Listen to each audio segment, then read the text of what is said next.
So now we're going to look a little bit more on how to do the second lab of the gas laws assignment. So the second lab has a volume and temperature. We're changing the volume and measuring the temperature. So if I'm looking at those two variables, volume and temperature, that means I have to keep the number of particles constant and the pressure constant. So to set this up, I always reset everything. I click on the particles and I click on the width because I always want to see what my width is. I'm going to start by adding 300 particles. Oops, let's try this again. I'm going to add 300 particles. And I'm going to lock the pressure. And I lock it, it stays that the pressure is now at 35. My temperature is 300. The number of particles is 300. And the volume is 10. So my first data point has a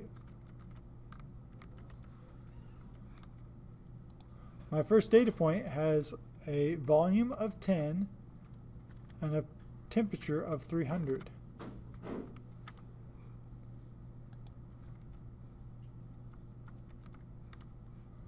Then we're going to go back. Now I'm going to intentionally change the pressure. So change the volume. So I changed the volume, and to keep a pressure of 35, the temperature has to go up to 359.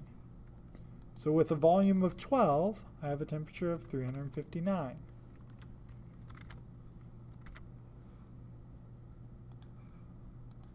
Next up, I'm going to move it further out, maybe go all the way out to 15. If I want to keep a pressure of 35, my temperature has to jump all the way up to 450.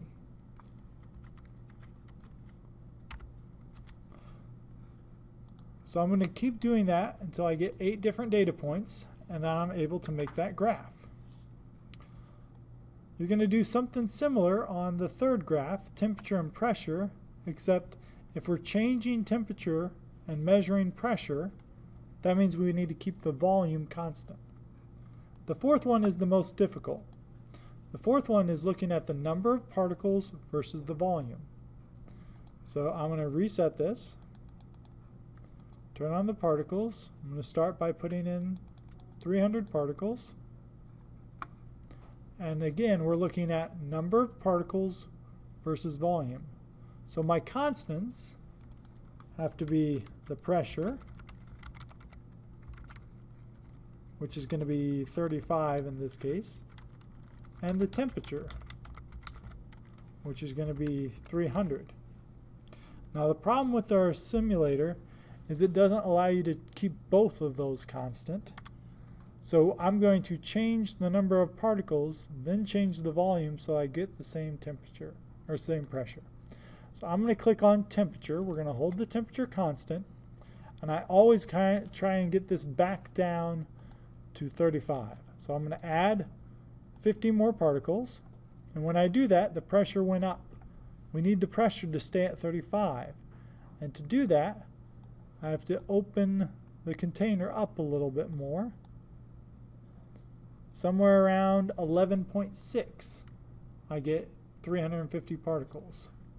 So 300 particles had a volume of 10, but 350 particles has a volume of 11.6. I'm going to add another 50 particles. My pressure jumped, but we need to bring it back down to 35 because we're trying to keep that constant. So if I open this up to about 13.3, somewhere around there, I get a pressure that's around 35. My temperature is still holding at 300. So for 400 particles, I need a volume of 13.3. 400 particles, 13.3.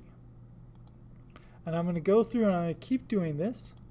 I'm going to reach a limit. If I put in 500 particles, I can't open this up enough to get my pressure back down to 35. So the max I can do is 450, but I could also do less than 300. I could say with 250 particles, we can change this until we get the pressure to be about 35.